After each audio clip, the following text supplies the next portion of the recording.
dari kelompok 3 akan membahas tentang materi IPA dan perkembangan daya abstraksi manusia. Baiklah teman-teman, langsung saja kita mulai pembahasan tentang IPA dan perkembangan daya abstraksi manusia. Poin pertama ada pengertian IPA dan daya abstrak manusia. Pengertian IPA atau ilmu pengetahuan alam adalah ilmu yang mempelajari tentang pengungkapan rahasia dan gejala alam, meliputi asal-usul alam semesta dengan segala isinya, termasuk proses, mekanisme, sifat, benda, maupun peristiwa yang terjadi. Pengertian daya abstrak manusia. Daya abstrak manusia adalah kemampuan manusia dalam meringkas dan penyimpulan metode berpikir dengan mengacu pada instruksi suatu masalah dan tidak beracun pada realita atau disebut mitos. Ini artinya segala informasi yang diterima dan disimpan di dalam memori kita biasanya berupa representasi atau perwujudan abstrak dari realitas. Dengan kata lain, pemrosesan informasi merupakan abstraksi terhadap stimulus informasi.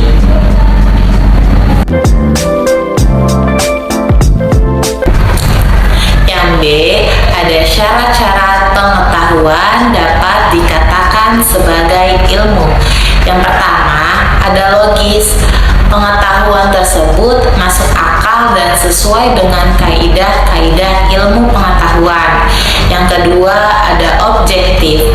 Pengetahuan yang didapat harus sesuai dengan objeknya dan didukung oleh fakta empiris.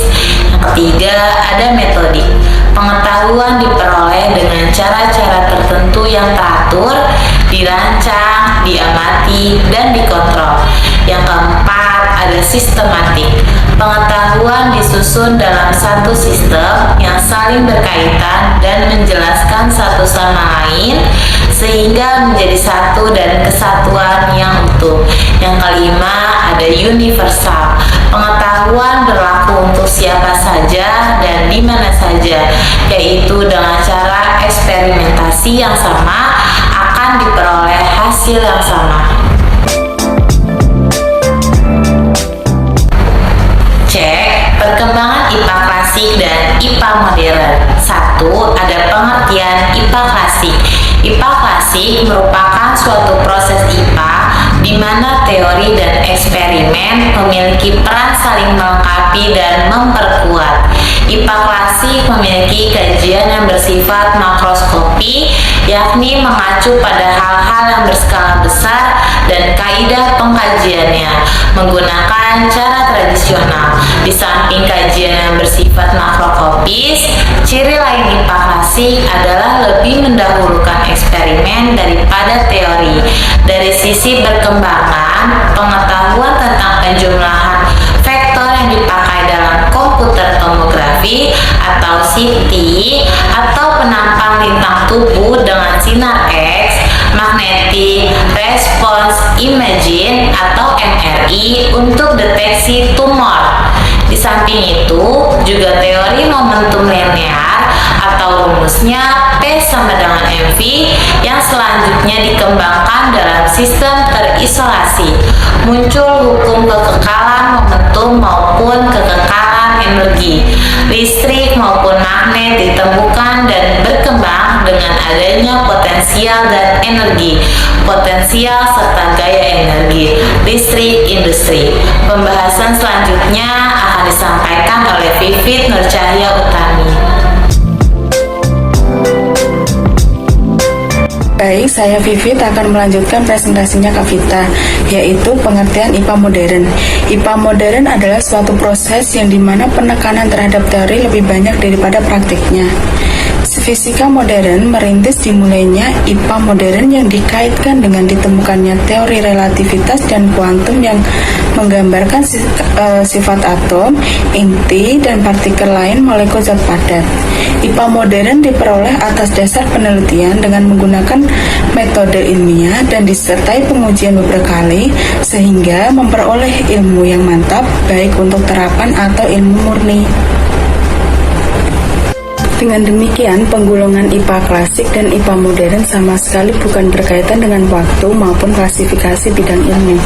Penggolongan ini lebih mengacu pada konsepsi, yaitu cara berpikir, cara memandang, dan cara menganalisa suatu fenomena alam. Perkembangan ilmu yang sangat besar akhir-akhir ini sangat ditunjang oleh perkembangan ilmu maupun perangkat komputer yang semakin canggih dan cepat. Jadi, perbedaan IPA klasik dan IPA modern yaitu dari berdasarkan pengertian IPA klasik dan juga IPA modern yang dimana dipaparkan di atas dapat diketahui bahwa penggolongan IPA menjadi IPA klasik dan IPA modern didasarkan pada konsepsi yang meliputi cara berpikir, cara memandang, dan juga cara menganalisis suatu gejala alam. Namun, pada IPA klasik, suatu pengetahuan didapat dari awal, yakni didasarkan dari hasil eksperimen yang dilakukan, dan kajian pada IPA klasik lebih dangkal karena terbatas pada media ataupun alat bantu penelitian. Untuk sedangkan IPA modern, suatu pengetahuan diperoleh melalui eksperimen yang dilakukan dengan berkiblat pada teori yang telah ada dan juga bantuan teknologi yang lebih canggih dan maju. Maka, kajian dari IPA modern lebih mendetail sehingga diperoleh pengetahuan yang lebih mendalam mengenai suatu fenomena alam. Dengan kata lain, dapat disimpulkan bahwa IPA modern merupakan pengembangan dari IPA klasik.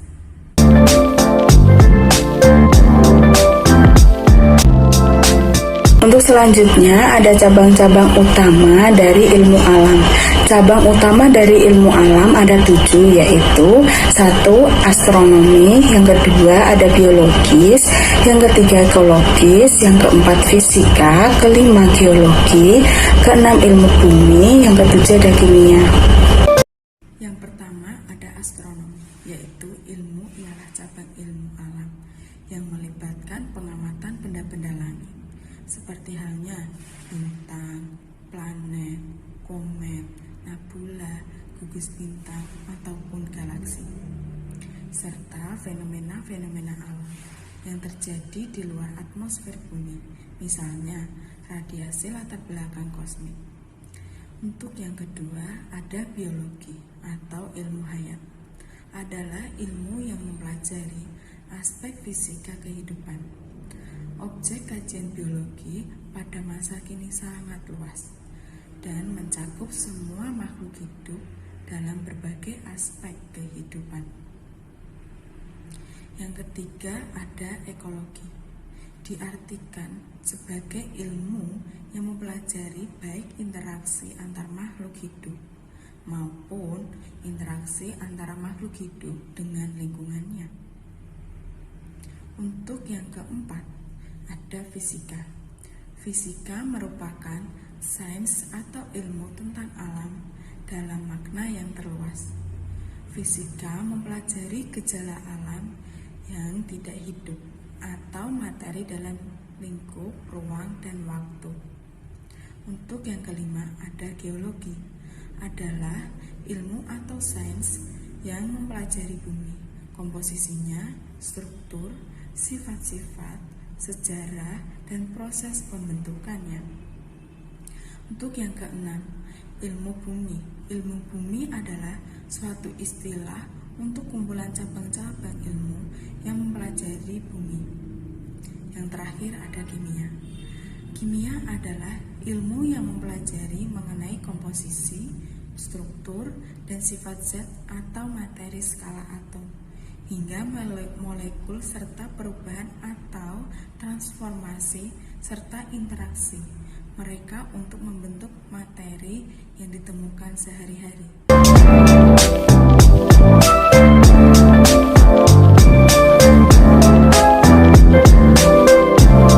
Selanjutnya poin E, yaitu peranan matematika bagi IPA.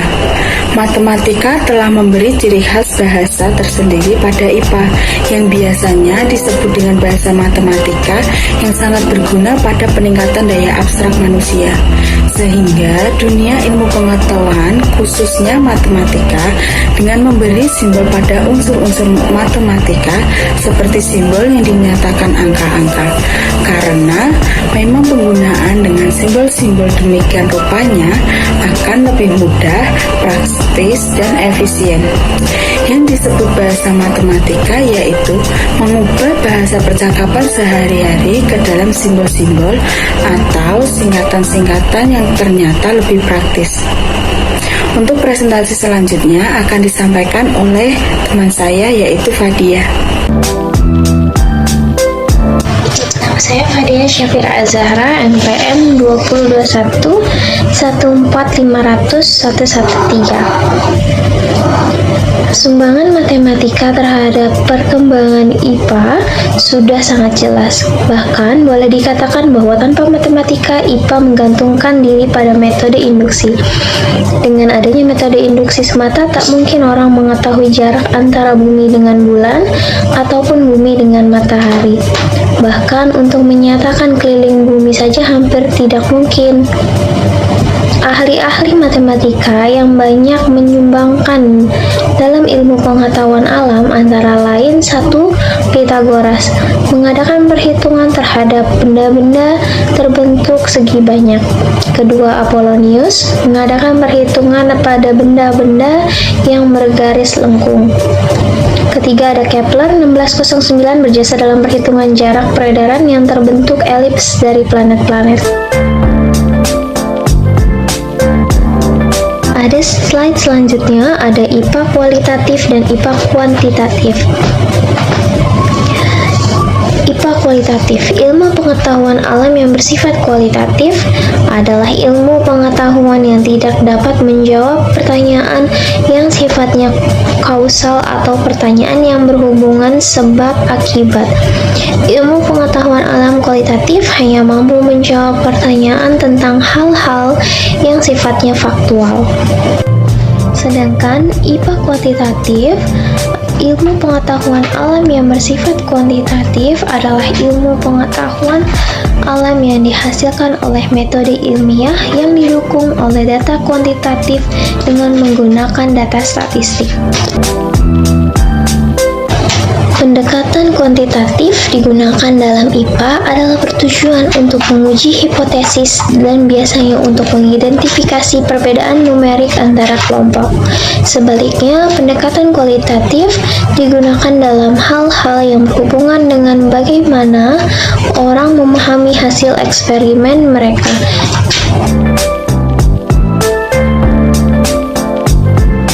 Sekian presentasi dari kelompok kami. Bila ada pertanyaan atau kekurangan, mohon untuk disampaikan. Kurang lebihnya sekian. Wassalamualaikum warahmatullahi wabarakatuh.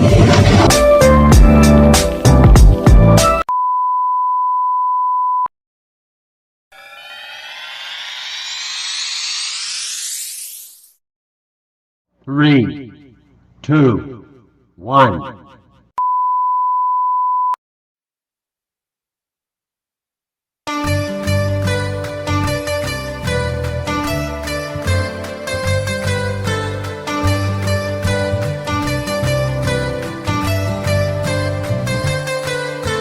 Kami planet besar dan bulat, lihatlah kami berputar.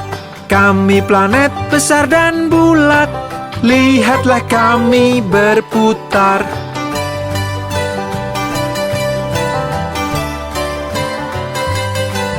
Aku terdekat ke matahari. Aku Merkurius. Merkurius. Aku yang paling terang di langit. Aku Venus. Venus. Dan aku planetmu. Aku Bumi. Bumi. Akulah planet merah. Aku Mars. Mars. Kami planet besar dan bulat. Lihatlah kami berputar. Kami planet besar dan bulat. Lihatlah kami berputar.